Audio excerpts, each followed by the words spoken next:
Allan Aguirre. Who am I again? Allan Aguirre with your Incorruptible 2-minute warning. We are in Roman holiday. We're in the book of Romans, week 9, Romans 6, 15 through 19 is where we are today. Are you going to go? Are you going to go? Here we go. Okay. English Standard Version calls us slaves to righteousness. Verse 15. What then? Are we to sin because we are not under law, but under grace? By no means. You would not know this if you were visiting from another planet and looked at Christianity. You would not know that this is what's written. You would not know that this is an instruction. Are we to sin because we are not under law, but under grace? By no means. Let's understand something very carefully. Are we to sin because we are not under legalism? That's what the word here is. Therefore, what conclusion should we reach? Let's go on sinning because we're not under legalism, but under grace? Heaven forbid. That was the Complete Jewish Bible.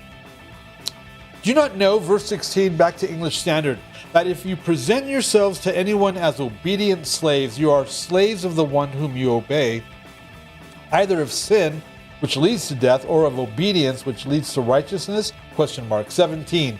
But thanks be to God that you who were once slaves of sin have become obedient from the heart to the standard of teaching to which you were committed, and having been set free from sin, have become slaves of righteousness.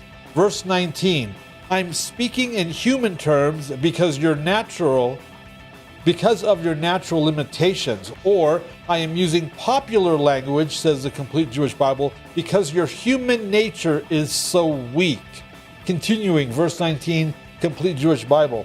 For just as you used to offer your various parts as slaves to impurity and lawlessness, which led to more lawlessness, so now offer your various parts as slaves to righteousness, which leads to being made holy, set apart for God. Don't confuse law with Torah.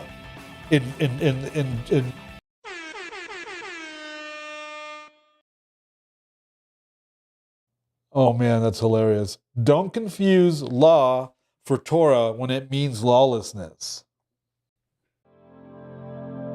The views and opinions expressed during our broadcasts are solely those of the broadcast producers, hosts, and/or guests, etc., and are not necessarily the views or opinions of the Travelogue Network, its sponsors, or affiliates.